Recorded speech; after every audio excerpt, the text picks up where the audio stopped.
Express की। 3 और 4 फरवरी को लोकसभा में राष्ट्रपति अभिभाषण के धन्यवाद प्रस्ताव पर होगी चर्चा। 6 को राज्यसभा में पीएम देंगे जवाब। रक्षा मंत्री राजनाथ सिंह आज दिल्ली में 3 जनसभाओं को करेंगे संबोधित। राजेंद्र नगर, चांदनी चौक, लक्ष्मीनगर में करेंगे संबोधन।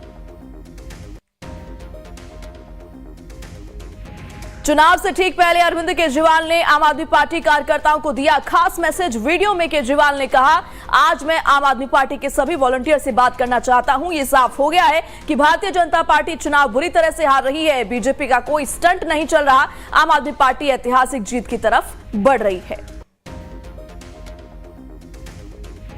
मिल्कीपुर में 2 फरवरी को जनसभा और 3 फरवरी को रोड शो करेंगे सीएम योगी। हार का बदला लेने के लिए बीजेपी ने लगाया पूरा जोर।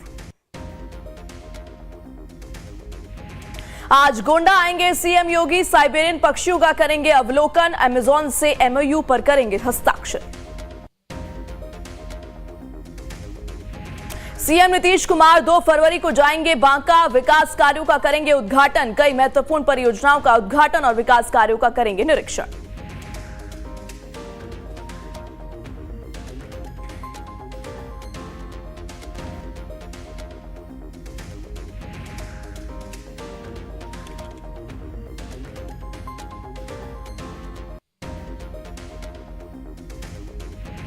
दुमका में आज मनाया जाएगा जेएमएम का स्थापना दिवस समारोह। पूरा शहर सज धज कर तैयार।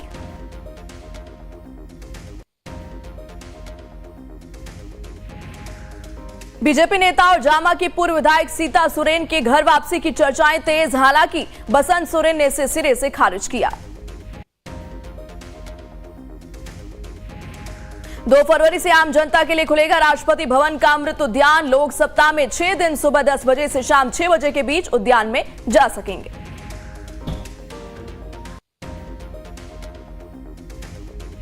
सीएम भजनलाल का कैमरी दौरा आज। जगदीश महाराज के मेले के समापन पर आएंगे। प्रशासन ने की सुरक्षा व्यवस्था की पूरी तैयारी।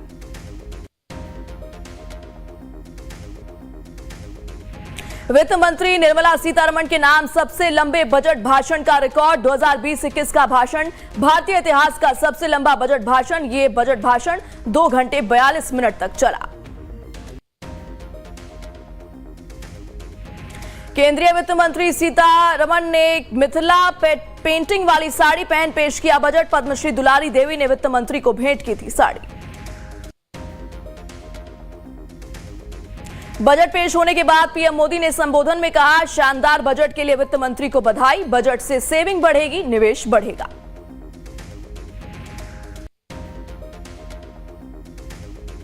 बजट पर बोले पीएम मोदी, ये बजट देश की ग्रोथ को तेजी से बढ़ाएगा, आम आदमी का जेब भरेगा। ये बजट आत्मनिर्भर भारत को नई गति मिलेगी, मिडिल क्लास को खास फायदा।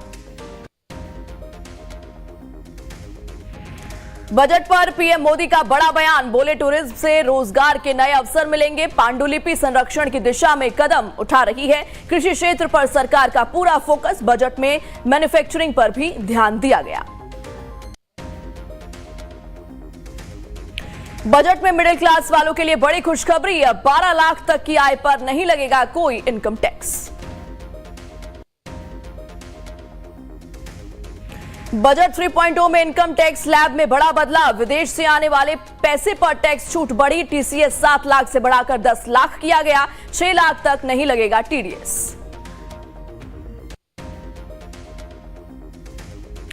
बजट में बिहार के किसानों पर स्पेशल फोकस। बिहार में मखाना बोर्ड बनाए जाने का ऐलान। कपास प्रोडक्शन मिशन का ऐलान। कपास उगाने वाले किसानों को 5 साल का पैकेज। सस्ते ब्याज किसानों को 5 लाख का कर्ज।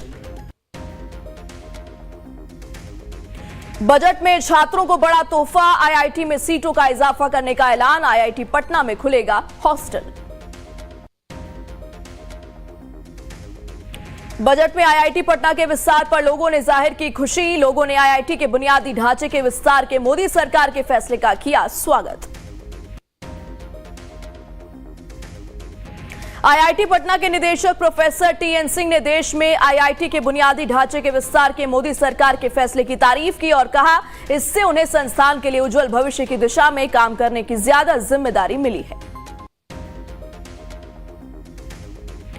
बजट में बिहार के विकास की बड़ी बात, 10 साल में 120 नए एयरपोर्ट बनाने का वादा, पटना एयरपोर्ट के एक्सटेंशन का भी वादा, 50 पर्यटन स्थलों का किया जाएगा विकास। केंद्रीय बजट 2025-26 में वित्त मंत्री निर्मला सीतारमण ने कहा, बिहार के बिहटा में ग्रीनफील्ड एयरपोर्ट बनाया जाएगा। पूर्ण बजट में लोगों को महंगाई से राहत, कैंसर की 36 दवाइयां होंगी सस्ती, 82 सामानों से टैक्स हटा, 36 जीवन रक्षक दवाओं से कस्टम ड्यूटी हटा, मेडिकल उपकरण भी हुए सस्ते।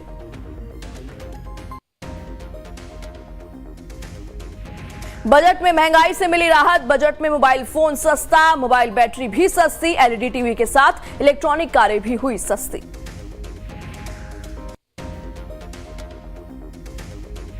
बजट में स्टार्टअप्स के लिए फंड का ऐलान, सरकार के 10,000 करोड़ रुपए के योगदान से स्टार्टअप्स के लिए फंड की होगी व्यवस्था। सरकार पहली बार 5 लाख महिलाओं, एससी और एसटी उद्यमियों के लिए 2 करोड़ रुपए का ऋण देगी।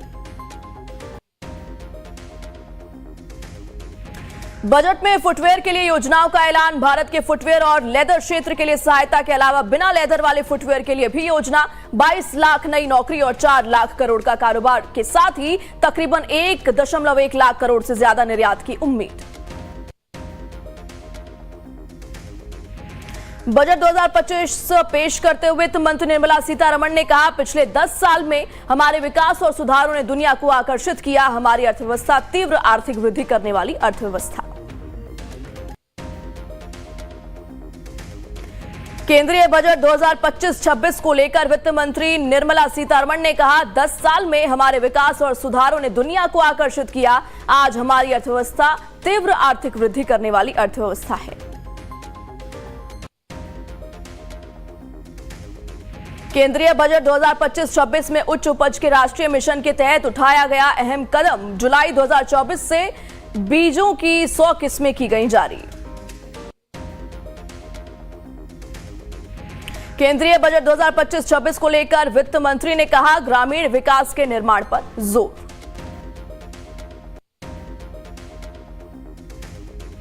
केंद्रीय बजट 2025-26 को पेश करते हुए निर्मला सीतारमण ने कहा, यूरिया उत्पादन में आत्मनिर्भर बनेंगे।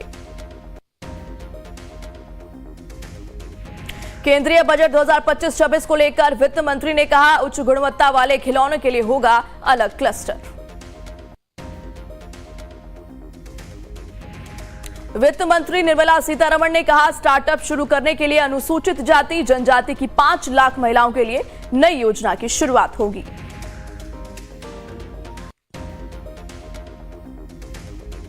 केंद्रीय बजट 2025-26 में रेहड़ी पटरी वालों के लिए स्वनिधि योजना की जाएगी शुरू। केंद्रीय बजट 2025-26 में वित्त मंत्री ने कहा, अगले 3 सालों में सभी जिला अस्पतालों में डे केयर कैंसर केंद्र, 2025 तक 200 केंद्र बनाने की योजना। केंद्रीय बजट 2025-26 में आने वाले 5 सालों में 50,000 अटल टिंकरिंग लैब सरकारी स्कूलों में स्थापित की जाएंगी। केंद्रीय बजट 2025-26 को पेश करते हुए वित्त मंत्री ने कहा, शिक्षा के लिए 500 करोड़ रुपए की लागत से 3 एआई सेंटर फॉर एक्सीलेंस बनाए जाएंगे। केंद्रीय बजट 2025-26 को लेकर वित्त मंत्री ने कहा, सरकार जल जीवन मिशन को 2028 तक बढ़ाएगी, हर घर तक नल से जल पहुंचाना सरकार का लक्ष्य। केंद्रीय बजट 2025-26 में 20,000 करोड़ रुपए के परिव्यय के साथ परमाणु ऊर्जा मिशन की घोषणा की गई। केंद्रीय बजट 2025-26 को पेश करते हुए वित्त मंत्री निर्मला सीतारमण ने कहा, डाक विभाग को तकरीबन 1.5 लाख ग्रामीण डाकघरों के साथ एक बड़े लॉजिस्टिक्स संगठन में बदला जाएगा। केंद्रीय बजट 2025-26 में वित्त मंत्री ने कहा, 25,000 करोड़ रुपए के कोष के साथ समुद्र विकास निधि।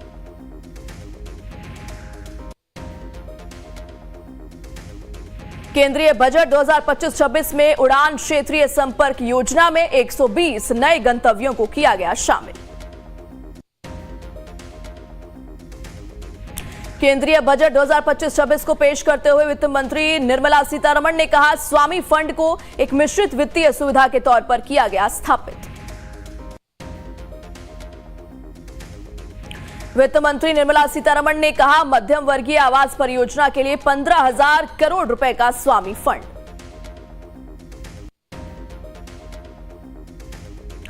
केंद्रीय बजट 2025-26 में वित्त मंत्री निर्मला सीतारमण ने कहा, निर्यात को बढ़ावा मिलेगा, 7 टैरिफ दरें हटाई जाएंगी। केंद्रीय बजट 2025-26 में वित्त मंत्री का कहना, जहाज निर्माण पर 10 साल तक पार्ट्स की बीसीडी पर छूट रहेगी जारी।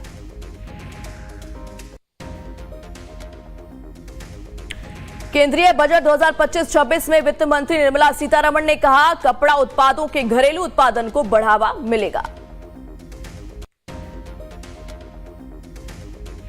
केंद्रीय बजट 2025-26 पेश करते हुए वित्त मंत्री निर्मला सीतारमण ने कहा, अगले हफ्ते नया आयकर विधेयक करेंगी पेश।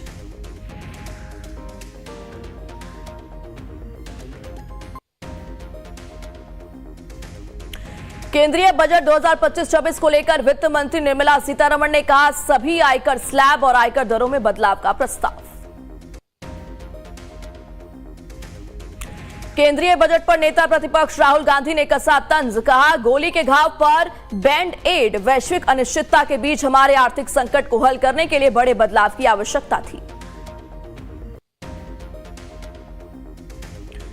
बजट पर केंद्रीय गृह मंत्री अमित शाह का ट्वीट, कहा, मध्यम वर्ग हमेशा पीएम मोदी के दिल में है, 12 लाख रुपए की आय तक शून्य आयकर प्रस्तावित कर छूट मध्यम वर्ग की वित्तीय खुशहाली बढ़ाने में काफी मददगार साबित होगी।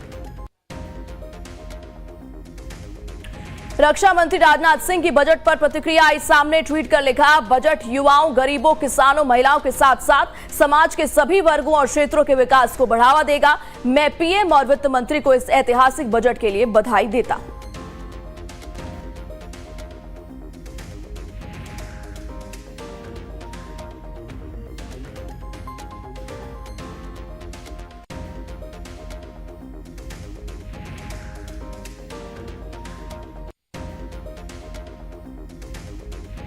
बजट को लेकर अरविंद केजरीवाल का एक्स पर पोस्ट, किसानों के कर्जे माफ नहीं किए गए, इनकम जीएसटी की टैक्स दरें आधी की जानी चाहिए थी। ये दुख की बात है कि मिडिल क्लास को होम लोन और व्हीकल लोन में छूट नहीं दी गई। केंद्रीय परिवहन मंत्री नितिन गडकरी ने बजट को लेकर कहा, वित्त मंत्री निर्मला सीतारमण ने देश का ऐतिहासिक बजट पेश किया है, हमारी अर्थव्यवस्था को मजबूती देने वाला ये बजट।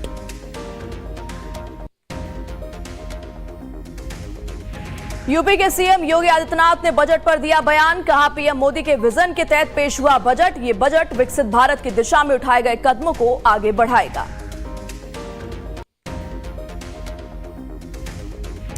बजट पर उत्तर प्रदेश के उप मुख्यमंत्री ब्रजेश पाठक ने कहा, किसानों, युवाओं, महिलाओं, व्यापारियों और मध्यम वर्ग का बजट में खास ध्यान, बजट से विकास में गति मिलेगी। एसपी प्रमुख अखिलेश यादव ने केंद्रीय बजट पर दी प्रतिक्रिया, कहा, यह मायूसी का बजट है, हमें इस बजट से कोई उम्मीद नहीं है।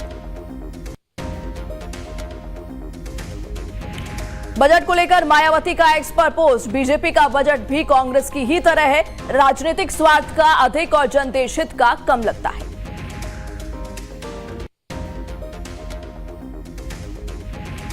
बीजेपी अध्यक्ष जेपी नड्डा ने बजट की तारीफ की और कहा, बजट संतुलित, समावेशी और विकास को बढ़ावा देने वाला है, बजट विकसित भारत के संकल्प को गति देने वाला है।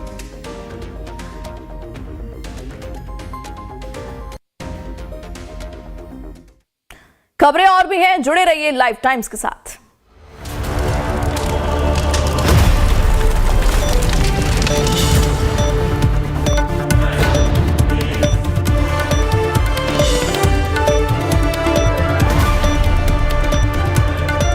13 जनवरी पौष पूर्णिमा से 26 फरवरी महाशिवरात्रि तक महाकुंभ 2025 का साक्षी बन रहा है प्रयागराज का संगम तट। 45 दिनों तक चलने वाले पृथ्वी के सबसे बड़े मानव समागम में करोड़ों श्रद्धालु पुण्य की डुबकी लगाकर बन रहे हैं सांस्कृतिक एकता के सहभागी। यशस्वी प्रधानमंत्री नरेंद्र मोदी के मार्गदर्शन और माननीय मुख्यमंत्री योगी आदित्यनाथ के कुशल नेतृत्व से महाकुंभ बना है दिव्य, भव्य, डिजिटल कुंभ सहायक चैटबॉट ने 11 भाषाओं में हर सेवा की जानकारी देकर एकता के महासंगम को बनाया है स्वच्छ, सुरक्षित, सुव्यवस्थित।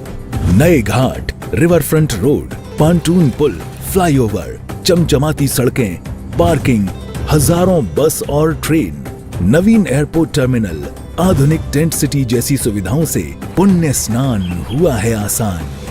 महाकुंभ का है अटल संदेश, एकजुट हो अपना देश।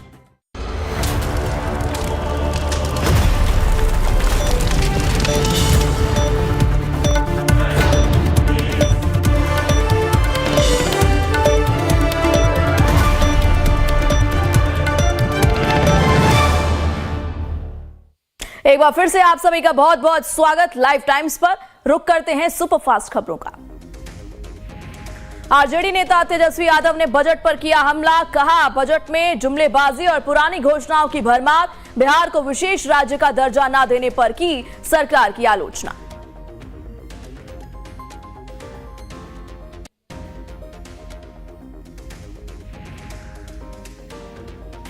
बजट में बिहार के लिए खास ऐलान पर बोले बीजेपी नेता रविशंकर प्रसाद। इसी बीच तेजस्वी यादव ने की बजट की निंदा।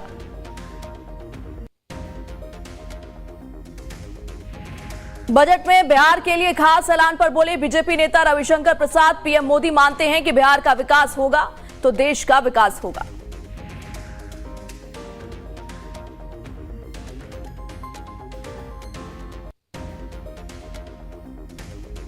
केंद्रीय बजट को लेकर छत्तीसगढ़ के सीएम विष्णुदेव साय ने बजट की सराहना करते हुए कहा, बजट देश के हित में, किसानों के हित में और युवाओं के हित में।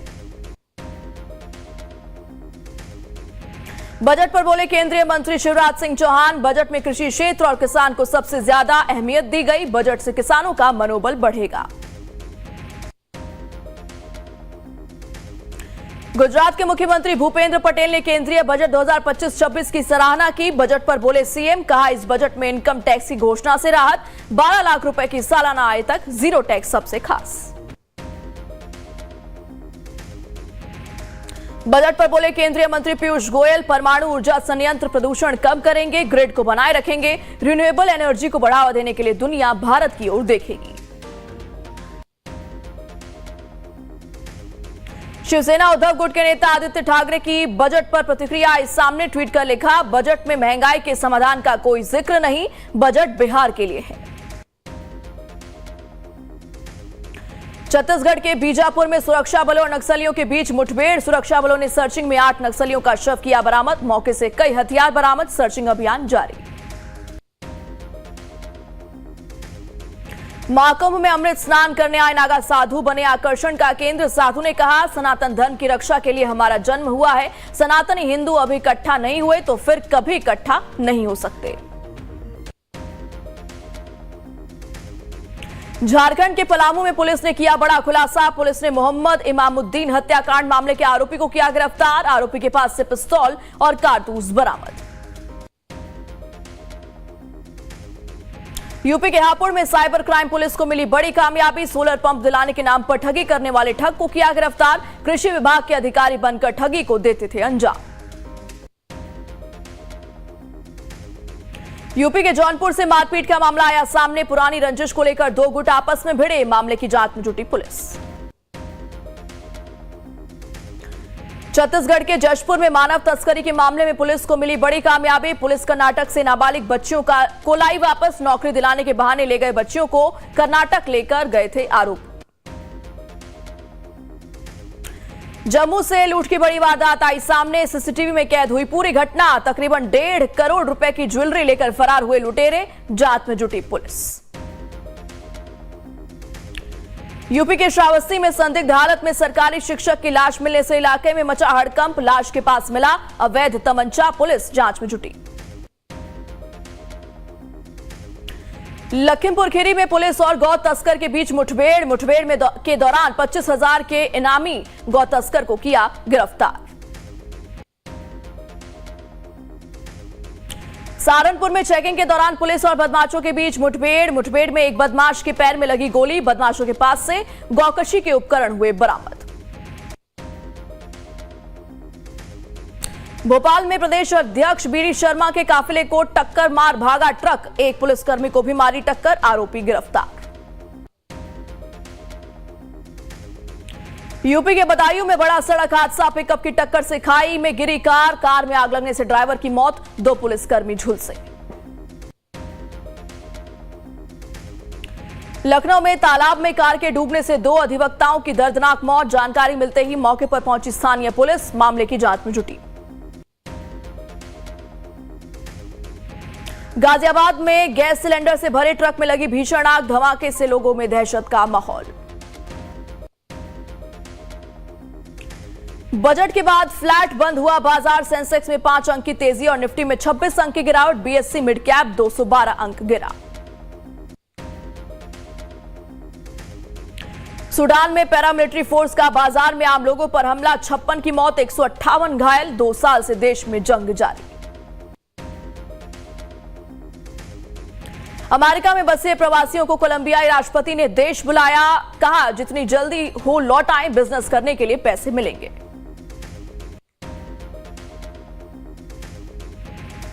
हमास ने 3 इजरायली बंधक रिहा किए, रेड क्रॉस की मदद से इजराइल पहुंचे, 183 फिलिस्तीनी कैदी भी हुए आजाद।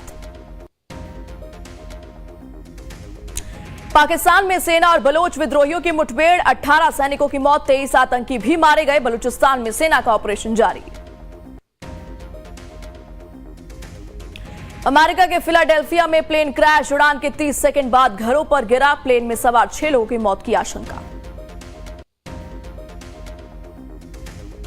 अमेरिकी संसद में चीनी एआई डिप्सिक के इस्तेमाल पर बैन, फोन कंप्यूटर पर इंस्टॉल करने की भी मनाही, इटली आइलैंड ने भी कर दिया बैन।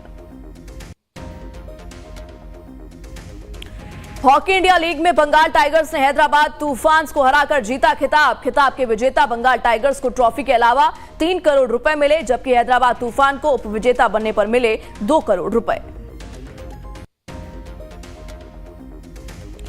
हॉकी इंडिया लीग का खिताब जीतने के बाद बोले जुगराज सिंह, कहा अपने प्रदर्शन से बहुत खुश हूं।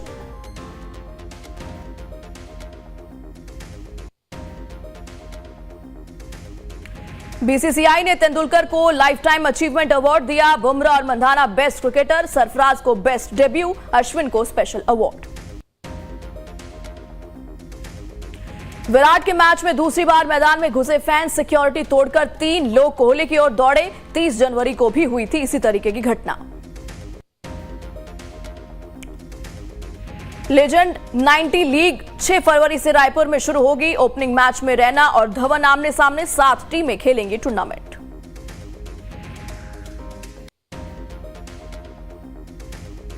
अड़तीसवें राष्ट्रीय खेलों में उत्तराखंड को 6 पदक, 32 पदक के साथ महाराष्ट्र नंबर 1 पर, मणिपुर और कर्नाटक के खिलाड़ियों का भी दबदबा। श्रीलंका टीम गोल्ड टेस्ट पारी और 242 रन से हारी, ऑस्ट्रेलिया सीरीज में 1-0 से आगे, लाइन क्वेमन को 4-4 विकेट। चैंपियंस ट्रॉफी के लिए पाकिस्तान टीम का ऐलान, फकर जमान, फहीम अशरफ की वापसी, सईम अयूब चोट की वजह से बाहर।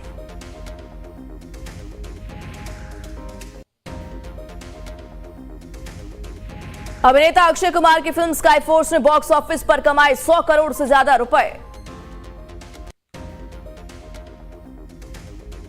जेएलएफ में मशहूर गायक कैलाश खेर ने नई किताब लॉन्च की, लोक संगीत आधारित रियलिटी शो की भी की घोषणा। अभिनेता शाहिद कपूर की देवा ने पहले दिन बॉक्स ऑफिस पर 5.78 करोड़ रुपए का किया कलेक्शन, निर्माताओं ने दी जानकारी।